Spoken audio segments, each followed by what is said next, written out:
Welcome to Combat Chatter, a Star Wars The Old Republic podcast, brought to you by RepublicTrooper.com. Combat Chatter covers the latest hot topics and breaking news surrounding Star Wars The Old Republic, BioWare, and the greater Tor community.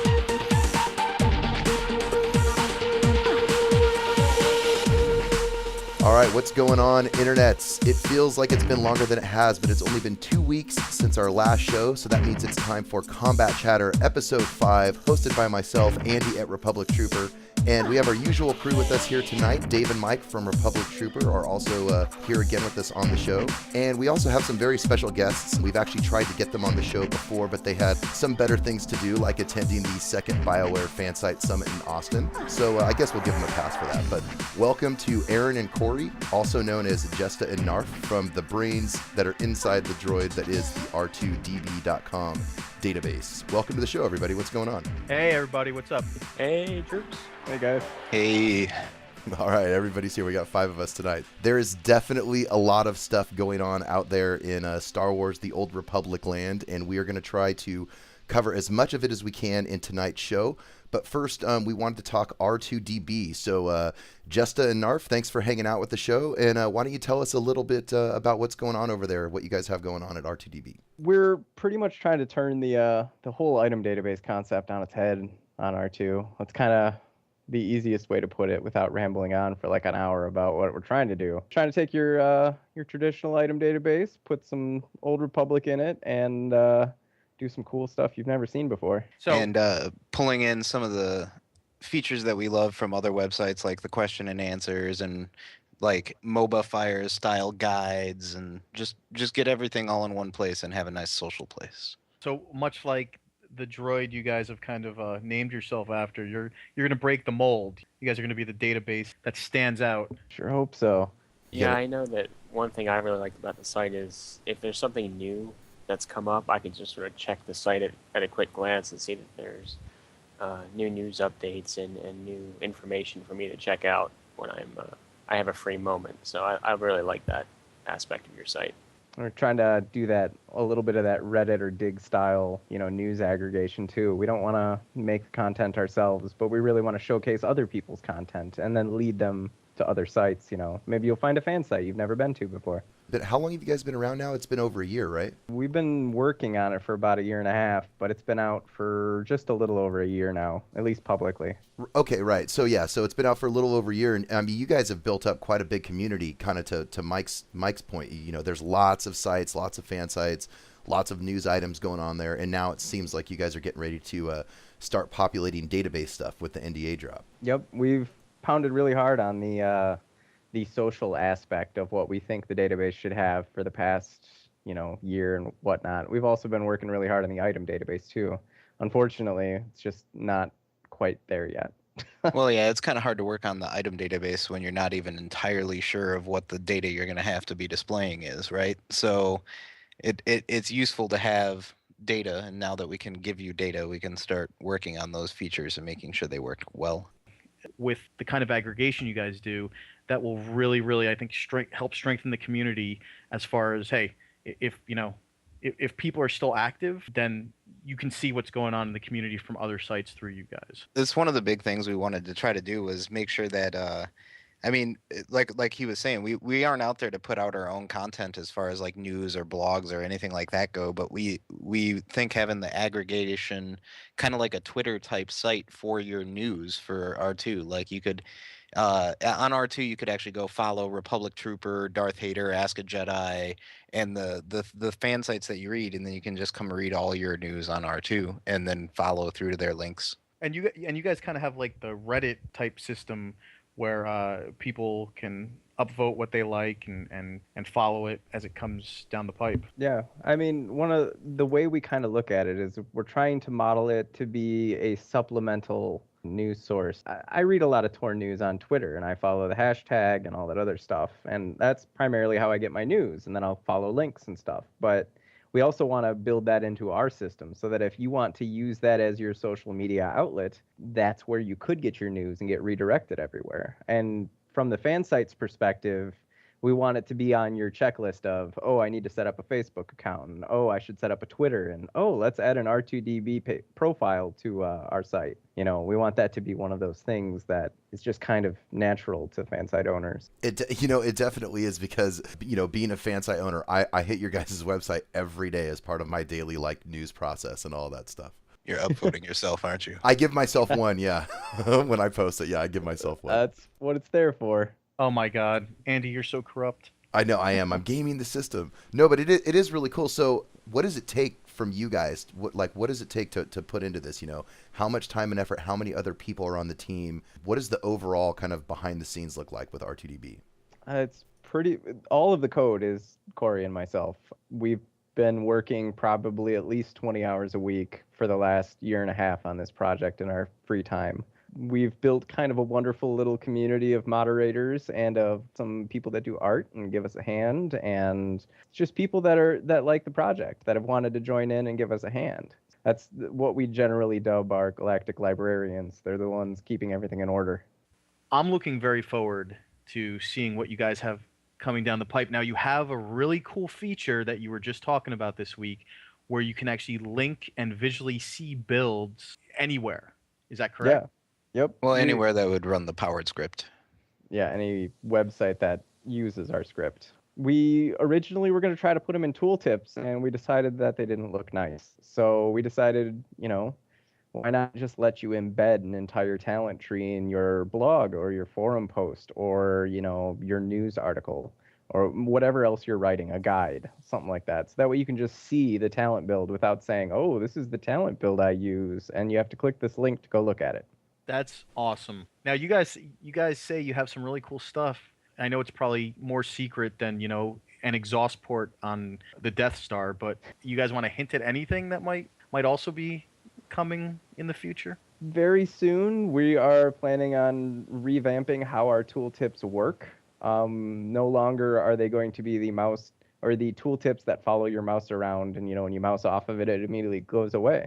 We're gonna kind of go the Facebook and Twitter route, where you can actually mouse into the tooltip and interact with it from other people's websites. So if you were looking at a race, our race tooltip has some other icons in it that you can't really do anything with. When we launch this revamp, you're actually going to be able to mouse into the tooltip, which will spawn new tooltips. So it's kind of this infinitely scaling tooltip thing that one of our moderators has dubbed Tooltipception. Yeah, shout outs to Reedon for that name, because it was awesome. Oh yeah, Reedon's a bro, man. We like that guy. Oh, yep. Reedon from the Force Healers. Yep. Yeah, he's a nice guy. We've talked to him before. He's done a lot for us. We appreciate it. That sounds like something I think would be very useful to pretty much all the sites and all the players out there. So, and you guys say you have lots of ideas, so that's just the tip of the iceberg, right? There's other stuff. Well, I mean, if you take this tooltip, right, and then you're gonna be able to follow whatever it linked to, or whatever, just like you were logged into R2. It's basically gonna be how you can do a Facebook app on a website that uses your Facebook profile. Well, if you're logged in with R2, any of the powered R2 stuff will all have these nice features that you can use. Following, who else? I'm sure we'll come up with other great things to throw into the tooltip too. You might even be able to click a button and see questions asked about this or something. So is this stuff that you guys have been waiting for the NDA drop to publish, or is this just kind of part of your normal development process?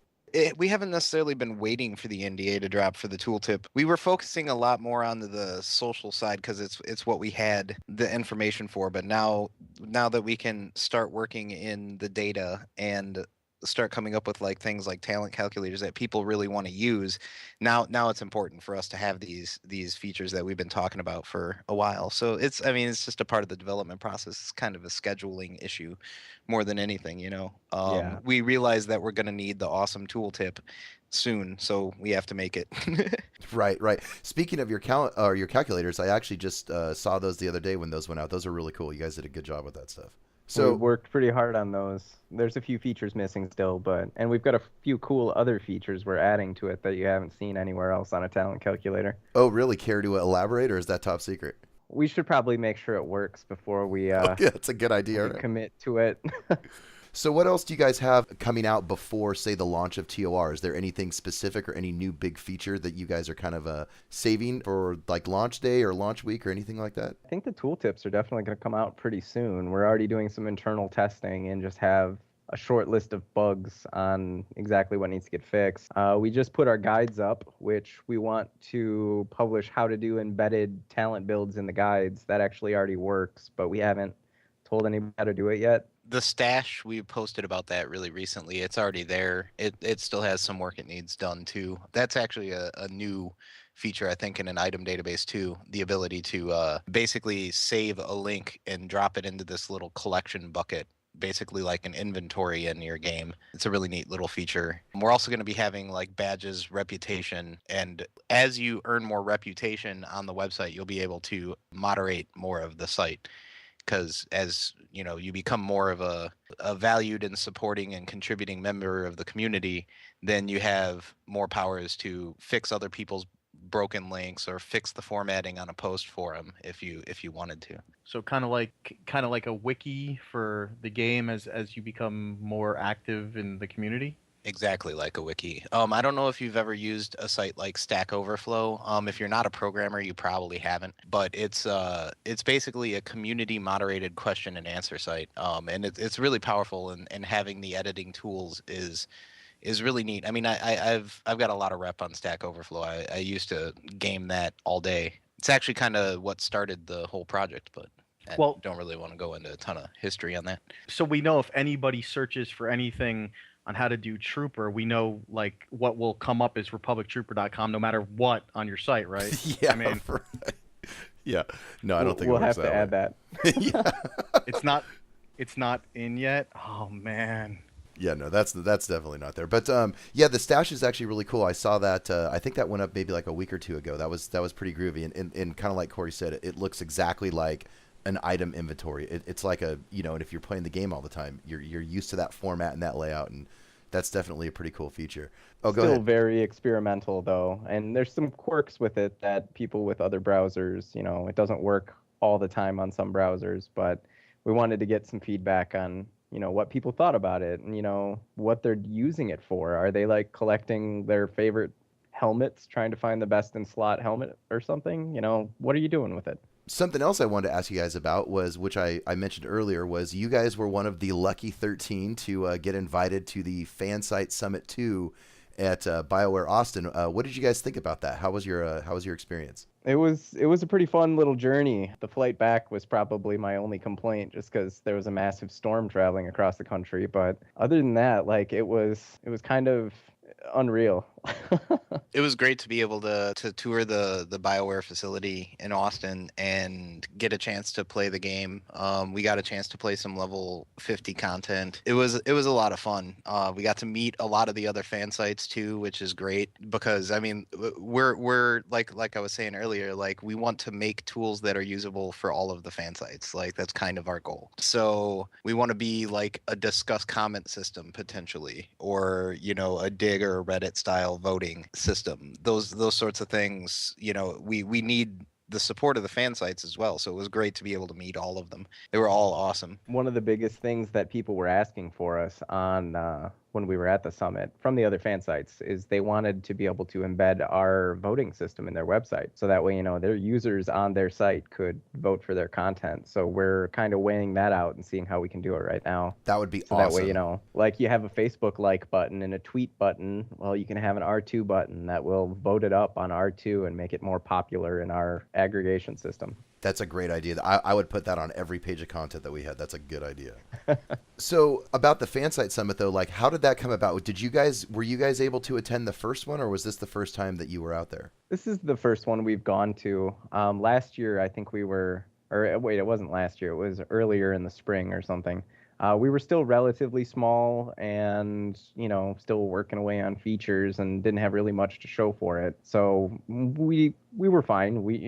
We were a new fan site and hadn't been out too long, but now that we've been in contact with BioWare for, probably a year, I think we started talking to them. We got the chance to go. And another thing we got to do is we got to sit down with their web team and talk to them a little bit. That was pretty fun. We just kind of talked in one of the conference rooms for a while and nerded it up. That's awesome, man. That sounds like it was a totally cool experience. Yeah, it was pretty good. And, you know, we got time to sit down and talk with the developers and show them all the cool toys that we're coming out with. They got a full demo of our skill trees and our new tooltip system and the stash they saw before it was out. We're just trying to show them some cool stuff that we were up to. Do they have some insight to some of the toys you're not ready to talk about yet? They've seen a few things that we haven't released yet. Yeah, we figure, you know, if they're going to bring us and show us some cool stuff, we might as well do the same. So show me yours, I'll show you mine? Exactly. Dave. What? I'm sorry.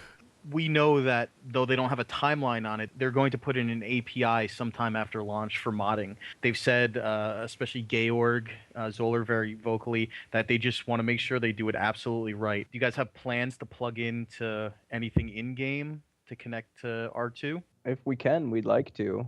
We didn't get any cool insider information or anything, so we don't know what they're doing either. But when they start getting closer, I hope they at least contact us and are like, hey, you know, these are some of the cool things you guys could do, and then we can kind of figure out what we want to do from there. And when we were doing our little demo, Georg looked pretty impressed about our site. So I think if he ever gets close to releasing something, he might be like, David, you should tell those R2-DB guys. So hopefully it works out, right? We affectionately refer to him as General Zoller. You're saying General Zoller was impressed. General Zoller approves. I believe he was standing behind us, like, maniacally stroking his beard. You can't see me right now, but it was awesome. That's totally cool, man. Mike, did you want to jump in there? It looked like you wanted to say something. Sorry, I've been quiet. I've been playing around with the skill trees on their website, and I got kind of distracted. There you go. That is all good. That feature is really cool because you don't get to preview your tree sometimes before you pick things, and it's like now I get to see, like, if I want to go Vanguard or want to go Commando, as Andy loves to say. Yes, I do. I'm going Commando right now. Andy thought the game had a complete different meaning if you took the going Commando advanced class, and yeah, I thought it meant I got to run around without pants on, dude. Come on. You do. I go streaking through Coruscant. So Mike, you're having fun playing with the talent builds? Yeah, I was, I went there and looked at it while we were doing some of the initial questions, and it's really, really cool. I mean, it tells you, what each skill does, and then you have your total allotment of points, and you can sort of build it all up. And wait, so what you're telling me is the next time we do a flashpoint together, you'll actually know what you're doing this time? I can't guarantee anything, but as long as you don't aggro the whole zone, I won't have to heal. I won't have to sit there and just tap my heal button over and over and over again. What do you mean? That's what you do. I've played WoW before. You pull the whole zone. That's strategery. Yeah, strategery. That's right. Yeah. You just pull the whole room. Healers everywhere are crying inside right now. You got to AoE them down, right? Yeah, exactly. Yeah, that's what I didn't understand. I actually healed once as a commando, and I didn't understand because I ran out of ammo. And everyone knows you don't run out of resources as a healer in an MMO. That just doesn't happen in a contemporary MMO. Right. So I was a little confused. I'm sure it will be fixed in a balance patch very soon. Actually, the trick is not to run out. Your ammo region's more the higher it is, I believe, right? Yes. I think we spoke about that today in an article written by someone. Yeah. So if you keep your ammo like above 50%, you heal it faster, right? So not having to burst heal is the key. When I was healing, I found the best way to do it is just to make sure that if you're gonna, pump out one of your big damage abilities, just to make sure you're above 75%, so you never drop below that 50. And I forget if it's called, I think, combat support cell. Until you get up to the mid-teens and you actually get the support cell, you also don't have that the free heal, the small but constant free heal by using hammer shot, which you do get. You do get later on. Shoot you in the back, Dave. I know. I've been looking forward to that. Yeah. Wow. All right. Enough of that. So, anyways, let me kind of get us back on track here. But yeah, so for everybody out there who doesn't know, you definitely need to go check out it's R2-DB.com. It's a super cool community. They have a ton of tools like they were talking about. They have an item database that's getting ready to be populated, I think, this week. You should definitely check out R2-DB. Go stop by their forums and stop by their website and start getting to know people. It's a really cool place to hang out there if you're a TOR fan. And or IRC as well. That's Oh, yeah. usually where we're hanging out chatting. Oh, cool. I actually didn't know you guys had an IRC chat room. That's cool. I'll have to check that out. Yeah, we're on Freenode. Oh, nice. Cool. So, yeah, check them out on IRC too. But, yeah, let's move on because there's a lot of Star Wars stuff going on this week. Obviously, the big news of the week is the NDA drop, and we're going to get into some of that stuff here in a few minutes. But first, we wanted to touch on a couple of the Friday updates that have been coming out the last few weeks. So, who saw the Trooper versus Sith Inquisitor video? What did you guys think of that? You mean Chuck Norris versus Punk with lightning? I saw it. Yeah, that's kind of what it was, dude. I thought it was pretty badass. Well, there was, let's see, a guy in heavy armor and a guy in cloth.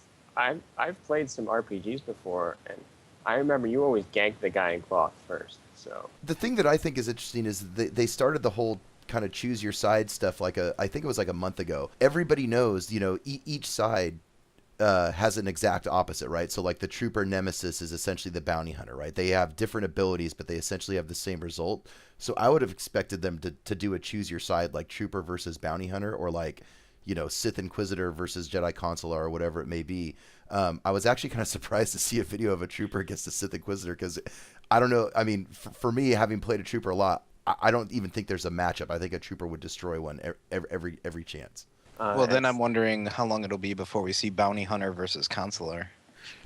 You know what? That's true. That's probably what they're going to do, right? And then, well, I guess that would leave. What would that leave? Knight Imperial versus Agent, and I thought they did didn't they do the Knight already? yeah, the knight Yeah, they- was against the. Oh, bounty- Knight went against the bounty hunter, Yeah. right? Well, the reason they don't do Trooper against Bounty Hunter, because there are a few differences. For the most part, they are mirror images of each other. it'd be the same two dudes fighting. Yeah, they would you they know? would just look different. Like the abilities would look different, but their effects would be almost exactly the same. So what they're trying to show, I think, classes with complete different abilities and how they pair off against each other. That's true. I will say this though, especially like if you've been following Republic Trooper at all. I mean, we try to keep on top of like everything Trooper related. Obviously, there's not been a ton of like Trooper specific news coming out. I would say even in like the last 3 to 6 months, there just hasn't been a whole lot. And it was really cool to actually get some like new up-to-date video footage of the Trooper. Like there was a lot of cool scenes in there with like groups of troopers. All of them obviously were in like high-level armor sets and stuff that looked pretty badass. And you got to get a sneak peek at some of their abilities that a lot of people probably hadn't seen yet due to NDA issues. Obviously, that's not going to be the case moving forward, but I thought it was a pretty good video. Thinking the same thing, Andy, is I watched it going, I want that armor, and where did they find that?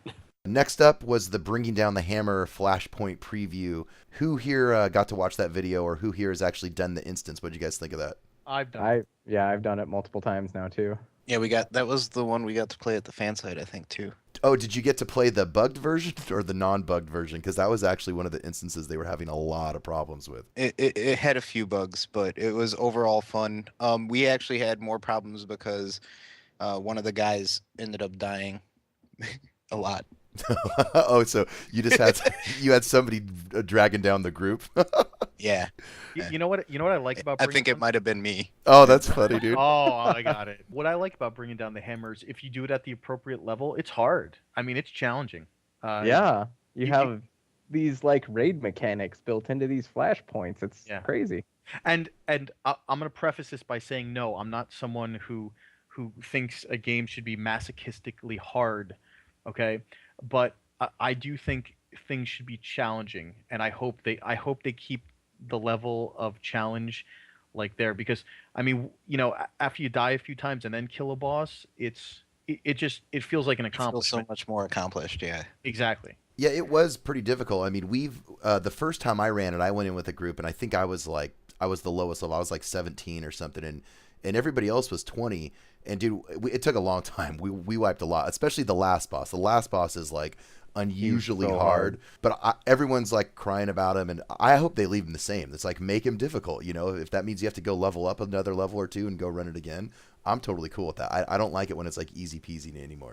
Well, Andy, remember how many times it took us to learn him, but we learned it, and it was a boss where you actually had to pay attention to the mechanics, and so was there's that group, that boss with his two sidekicks, which is also a very involved fight for a low level instance, and I was happy to see that as well. Yeah, with the shield and the heal and yeah, there was a lot of strategy that you needed to learn for that. Yeah, Mike. It was kind of neat to have that intro at such a low level instance too, because then you're like, well, wait a minute, if they're teaching you these mechanics at level 16 to 20, right? What are they going to be teaching you at 50? So just to compare it to the giant elephant in the room, I think that's one thing where WoW kind of had such a schism at the end, is the game was kind of too easy for too long, and then people get to the end, especially if they hadn't played MMOs before, and they're like, okay, what do I do at the end? Oh, raiding is supposed to be this major endgame content, and they get into raiding, and the bar gets raised from way down here to way up there in one jump. And I think that was a shock to a lot of newer MMO gamers. Yeah, I was a guild leader for a long time, and I got very mad at people, so I'm probably that dude. Well, you know what? That's the thing too. I don't mind people learning, and I've said this before, but there's some times where getting mad is actually justified. If somebody stands in the fire the first time, you don't get mad. You go, No. hey, you stood in the fire. If they stand in the fire the next time, but they try to move right at the end, you see them go, oh yeah, I'm standing in it, and they make an effort, then you still don't get mad at them. It's when they stand in the fire 5 or 6 times in a row and not once do they show any improvement. it's like, dude, don't stand in the fire. The most infuriating thing I can remember was, going back to WoW again, the Yogg-Saron fight, where if you went in the green clouds, it spawned another ad. And we had this rogue that I would just watch, and he'd like dash, and then he'd hit a cloud, and he thought he was like, oh, I could just jump over it or something, and he's just being stupid. It's a 50 DKP minus. Yeah, exactly. Yeah, run to the center. Hey guys, I heard that the Death Star fires lasers more after this last patch. It's only if you stand in the middle. Okay, let's see. What else do we Spawns more have? TIE fighters. I was just thinking that. I was like, don't go near the edge of the battle. More Don't TIE go near the fighters. TIE fighter eggs. Yeah, the TIE fighter squadrons. Okay, let's see what else we have. Oh yeah, okay. So we also launched a new column on our site this week called the Mess Hall, and the Mess Hall is community focused, and we feature a poll every time we post it, asking our community and the TOR community out there questions about the game, and we get their feedback and opinions. Dave, why don't you let us know a little bit about the Mess Hall, or this week's Mess Hall that we posted, and what was going on with that? I can do that. This week's our first mess hall. As we do our podcast every other week, we've had a lot of great messages coming in, some by email, some on the forums, about people, some on Twitter and such, about people giving input, asking questions. So we thought we'd make a forum in between our off weeks so that people could give some input on a subject that we talk about, and we'll talk about it on the next Combat Chatter. For the first week, we spoke about the different ACs and specifically the different skill trees within those ACs. So we broke it down into 6 choices and what people were looking most forward towards playing, because the 2 unique trees in each AC, and then the shared assault specialist tree for Vanguard and Commando as well. Unsurprisingly, the 2 that came at top 1 and 2 are Commando DPS Gunnery and Vanguard Shield Specialist for tanking. It came out the way you might expect. I wasn't sure which one would win out of those 2, first and second, but I was pretty sure that those would be first and second. I believe, Commando's going to win every time, dude. You know that. Yeah, and Combat Medic was third. So what we saw is, of the 6 choices, the most popular is the purest DPS, and I'm saying that as far as people gravitating towards something that's classical. According to BioWare, and from everything I've seen so far, they do keep their DPS trees as close as possible to each other. So what I'm speaking to is when somebody wants a DPS in an archetypical fashion, they want the big guns, the big cannon, the big effects, so they're going to go gunnery. For tanking, of course, the only real choice, Shield Specialist, of course, and Commando Combat Medic was third. So the healer came in. After that, we had Vanguard specializing in tactics, so that's very interesting. And then Vanguard specializing in assault specialist, and there was even one vote for Commando specializing in assault specialist. That's funny, dude. Commando assault specialist. That's just silly. But you know what? I would love, and this is what I'm truthfully hoping. I understand people are going to gravitate towards more common builds, but I hope that they actually make the trees different enough and still viable enough that people who want to play a less common spec are still viable. That's what we keep getting told. That's what I'm seeing so far from what I've seen, and that's what will keep them less of a homogenized game than certain other games with millions of subscribers. So yeah, that kind of leads to our next topic, which is the NDA is gone, so everybody's really happy about that. So normally we kind of just have a topic list on the show, and we talk about each of the topics. But for today, for the last part of the show, we wanted to do just an open kind of roundtable discussion with everybody about the game, and let's talk about features that are in the game, quests that are in the game, stories, spoilers, whatever you guys want to talk about. So we'll start with the R2-DB guys who are here. What kind of things in the game do you like that you haven't really been able to talk about yet, at least publicly, due to NDA? I think the thing I'm looking most forward to is the crew skills, as strange as it sounds. It's not something, that we really haven't been able to talk about up till this point. But now that the NDA is gone, we can start, sifting through the data of, these 3 ingredients make this, and, these 4 Right. do this, but which one's going to make more money? I was a big crafter in a lot of the previous games I've played, so I'm really looking forward to see how this all plays out. What do you have planned for your crew skills? Because I agree, I'm in the same boat. I'm really excited about the crafting system. It looks really cool. I think I'm gonna go armor mech, honestly. I in Galaxies in a SWG. galaxy a long time ago. Oh yeah, I was there. I was one of the armor crafters on the server that you'd go to if you wanted like 80% kinetic resist armor, or if you wanted a set of wrists 40% resist on stun or something. Like I really liked doing armor for some reason. It's not quite as glorious as weapons, but no, hey, that's good, man. And I haven't messed with armor mech myself, but I did do. I think it's arms tech is the weapons one, and that was pretty cool. Yeah. You could get some really cool stuff out of that. That's actually probably where I'm gonna go. If he's building the armor, I might as well build the guns, right? Yeah, hey, that's a good idea. So speaking of that, what are you guys planning on playing? I'm probably gonna be playing an operative Imperial agent, going with the melee damage stuff, not necessarily the roguey stealthy stuff, but the melee damage tree is pretty awesome. I really wanted to do a Sith Inquisitor, but I feel like everyone and their mom's going to do one. So I think I'm also going to be an agent, but I'm going to be a sniper. Oh, that's cool. You Want- know, my going experience ranged. with the Sith Inquisitor is it was like everywhere, and maybe it was Yeah. because I was only on like the second planet. I think I played one till like 19, and I was like, okay, I've checked it out enough. But everybody was a Sith Inquisitor, like everybody. That's the way it felt in PvP. Like I've done quite a few war zones now, and you just see the red lightsabers everywhere on their side. It's a rare occasion that you see somebody without one. That's Right. funny because you know what one of my biggest complaints were, and they actually mitigated that to a point in the most recent build. I've said this straight out. I don't care if I'm on a PvP server or not. When I see somebody take out a red lightsaber on Coruscant, I should be able to kill them. Not because I want to be a jerk, but seriously, let's move back. You're sitting there on Coruscant, and a Jedi whips out and turns on a red lightsaber. You're going to think, oh my God, Sith landed and they're about to attack. I mean, why wouldn't you? But they put in that thing where you have to have dark 1 or higher to slot red crystals now, and you have to be light 1 or higher to slot blue and green. Not that that'll stop it, because there's tons of Jedi that are just going to go dark anyways, and there's still going to be tons of red lightsabers. And I'm not a big role-playing nerd, but that's something that really kind of, I don't know, that really takes the immersion out for me. I'll be honest. I played a Jedi Knight and had a red crystal. That's I awesome. played Andy, how do we kick them up? How do we kick Hey, them I'm going. Hey, I will be playing on the Republic side, but I will be going ultimate dark side, dude. I kill the kids and like lie and cheat and steal and all that. It's totally fun. You knocked people out of the airlock, Andy. I did. That's the only time too. We were in the SLS or whatever, and they have the option to save the engineers, and I was like blow them out of the airlock. That's the only time. I can't believe I won that role. That was awesome. What's funny is I've played SLS so many times, and everyone chooses that. I got to see the light side version once.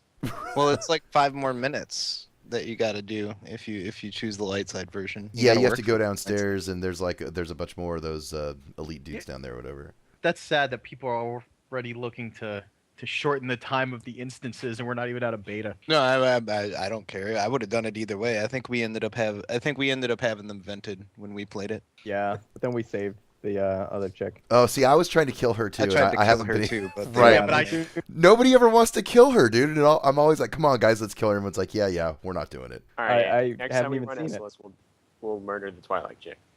Yeah, thank you. I appreciate that. How about you, Mike? What aspect of the game that has been bound by NDA are you looking most forward to speaking openly about? Honestly, I just want more information about the advanced classes, how viable things are, and I've been burning to hear more about Vanguard DPS. I know I play Commando Healer, but I'm one of those guys who does things that chooses the option nobody else chooses. Like, I love the idea of Vanguard DPS. I'm telling you, I've played relatively high level Vanguard, and I think what people are talking about is some folks may think that a Vanguard should be able to do as much single target DPS as a shield specialist. That it's true, that doesn't happen.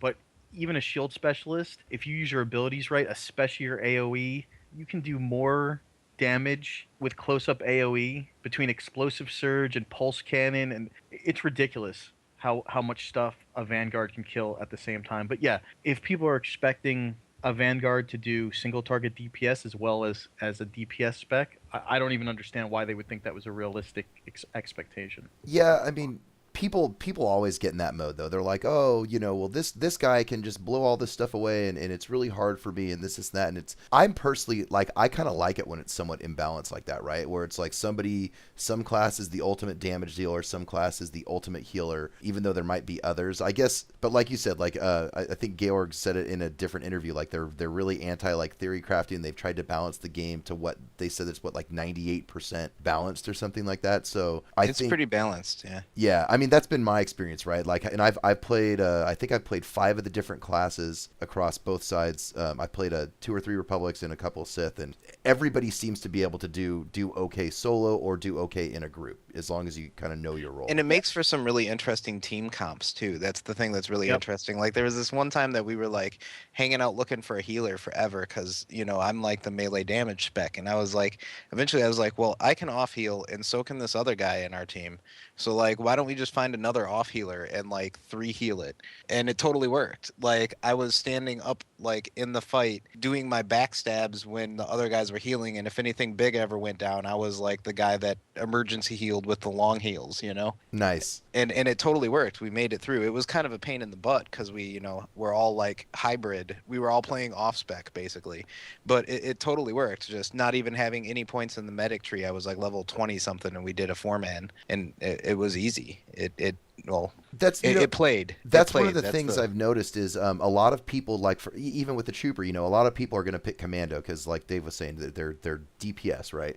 Generally, but by default you're an off healer. I mean, even a fully gunnery spec commando has heals, and it's so hard to get people to use their heal. They're like, oh, I'm here for DPS, and it's like, dude, but if you have a heal, you gotta help me out, man. And they just like, a lot of people don't want to do it. It's true, and it's funny trying to get a healing spot as a commando sometimes too, because people are like, "Oh, you're DPS, join our group." I'm like, actually, I'm geared towards healing. They're like, "But you're wearing armor." I'm like, trust me. Yeah, exactly. Combat medic. Yeah, because no healers have ever worn armor. I mean, Ever. There was never ever. a paladin. It didn't exist. Yeah. Or like D&D when it came Cleric. out, there was like 3 classes, and what was that healing one? Cleric. What could they wear? Oh wait, no, that was plate mail. Yeah, clerics and plate mail, man, and a mace. Yeah. Beating some heads in. Exactly. But to go back to that, and this is something I hope they keep in. This is something that was lost. It's just simple. It's like, hey, I'm a Vanguard shield specialist. I can't do the DPS. Well, why are you a Vanguard shield specialist then? It's like playing a superhero game and choosing like acrobatics as your movement power, and then saying I can't fly. Okay, whose fault is that? I mean, if you want to do DPS, build a DPSer. They even make it so easy because the companion system does almost exactly what they claimed it would do. You can pull in anyone you want. Once you're a few companions in, you pretty much have somebody to cover any role. If you want to go crazy DPS and you want a healer, that's fine. If you want to go crazy DPS and just hope you can survive and heal in between, play DPS and bring a DPS companion and you can go nuts. And even some of the DPS companions can have the emergency heal button too. I was just saying the companions aren't bad at their jobs either. I mean, They won't replace a player in a flashpoint or like if it says group 4+, you probably want 4 players.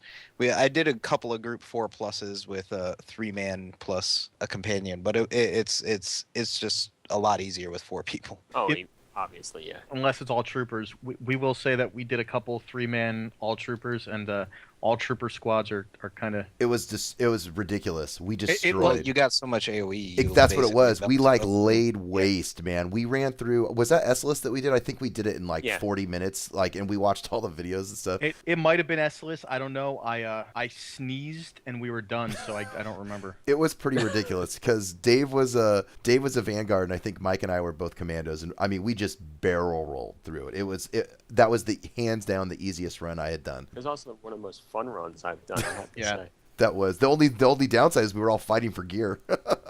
Yeah.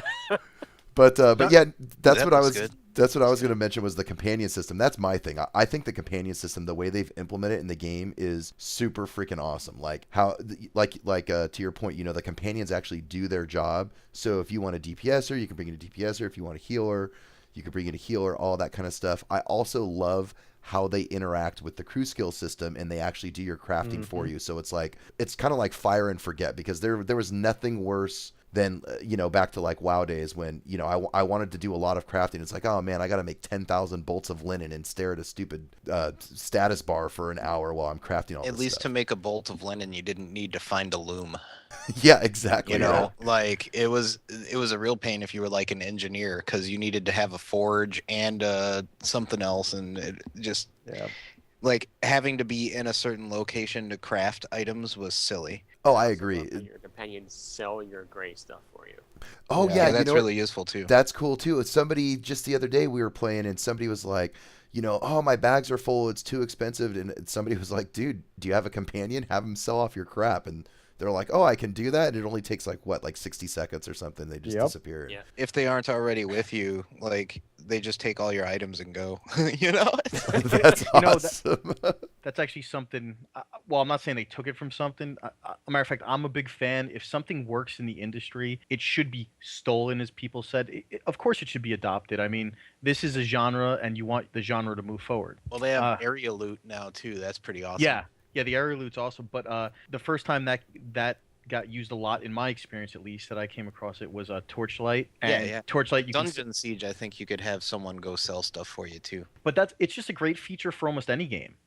Almost any game where you collect a lot of loot, being able to not have to run back to get rid of your grays is just brilliant. Well, now, the last feature I think they should add into that is the ability to tell your companion to like go put something in your bank or take something out of your bank or your hold.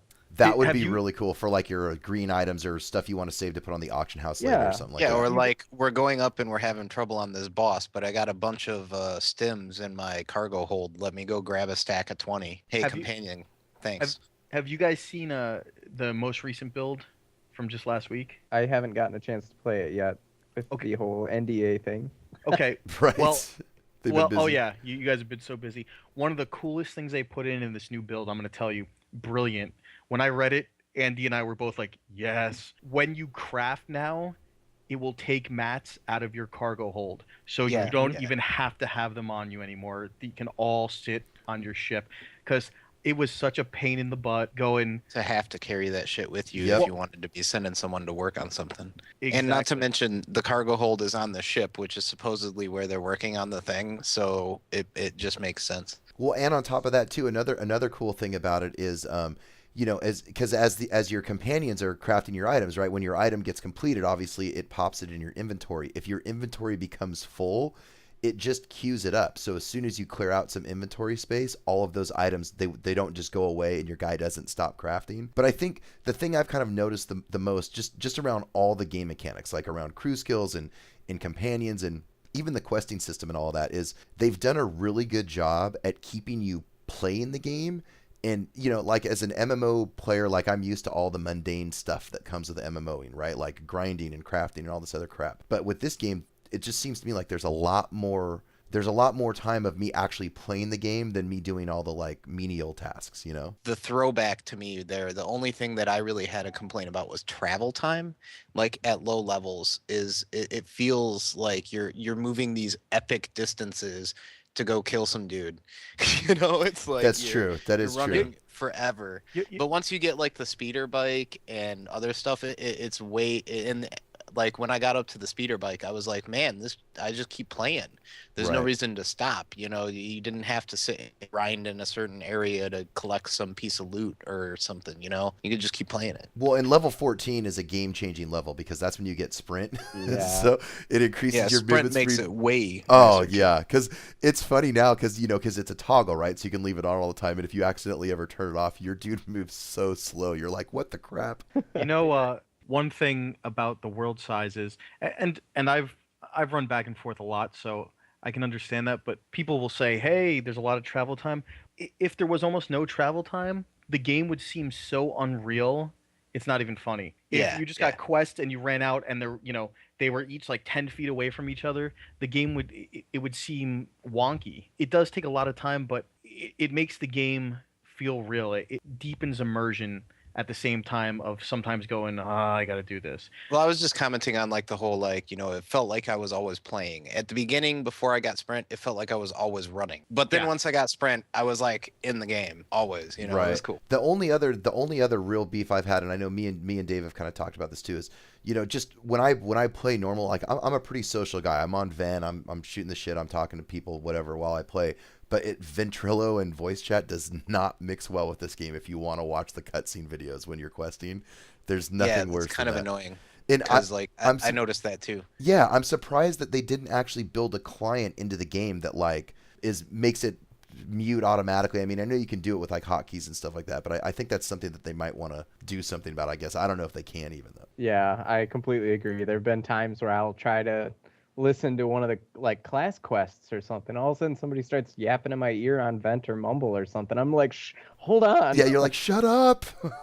I'm trying to listen. What I do is I just reach over on my second monitor when I'm in Vent and I start a cinematic scene.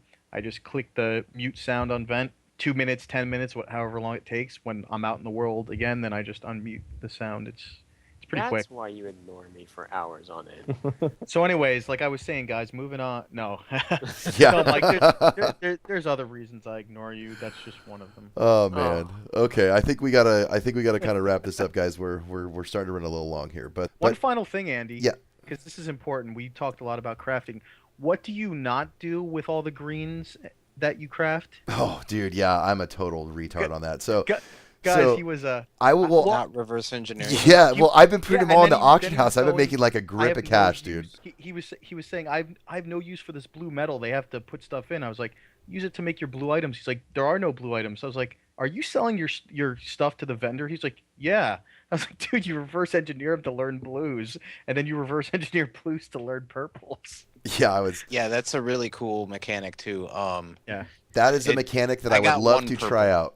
I just haven't had a chance to yet, and I've been in the beta for like 2 months. Don't feel bad, Andy. I didn't know that either at first. Dude, it was so when funny. I last played, it wasn't that way. At least I don't think it was, or I never actually got to learn a blue. But I reverse engineered every green I made, and I never got a blue. So, but now that it's in there, I'm really anxious to try it because I think that'll make it way more awesome. Yeah. And one other thing I just thought of, last comment I could think of, is the companion system doing all the crafting is really funny in PvP because the whole group would be running forward and all of a sudden there'd be like two guys just sort of stop. I'm like, oh, they're selling stuff.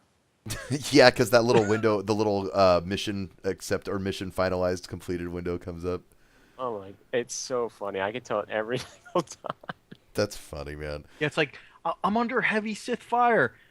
Sir, would you like those roses I found that you wanted me to deliver to Alara? That was not funny, The Dave. mission complete. No.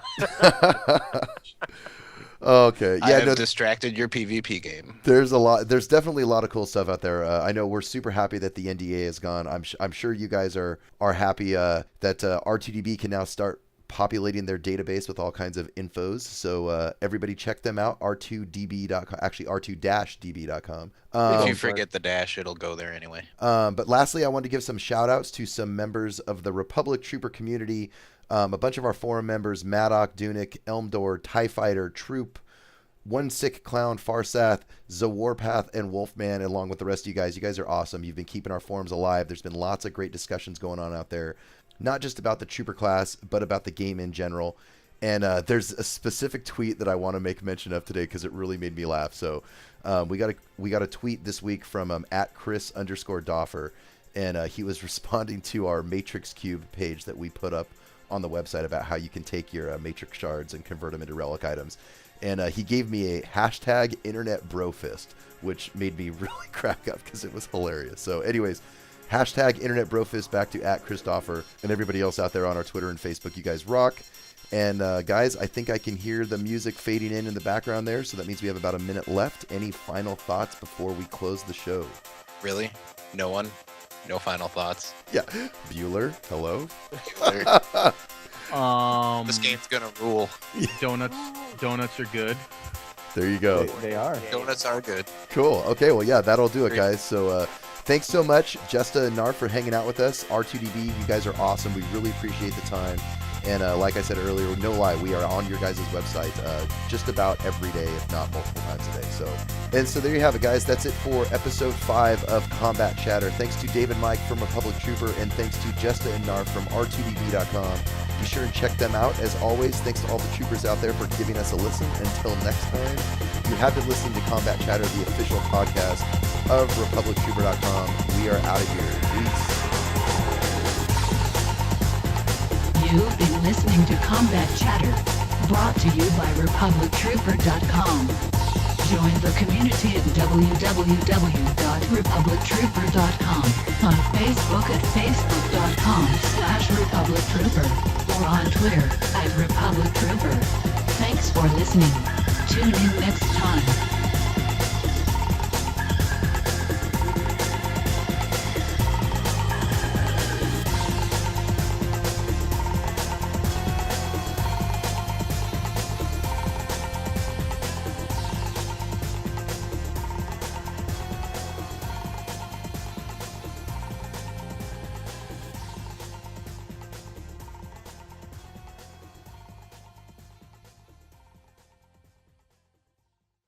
Nothing.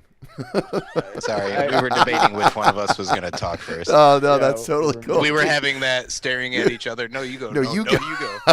Wait, let's just. We want to link directly to theirs, or what's going on here? Hang on, dude. I wasn't done recording the show. Oh my. Well, we can keep it in there. I was Are in we the... gonna? He's the droid we're looking for. Cooley. Cooley's gone. Let's just do this, Andy. After many moments, we found out that the R2-DB guys actually aren't even looking forward to the Old Republic, and their site is shutting down. Have a good night, everyone. I'm going back to WoW. Screw this game.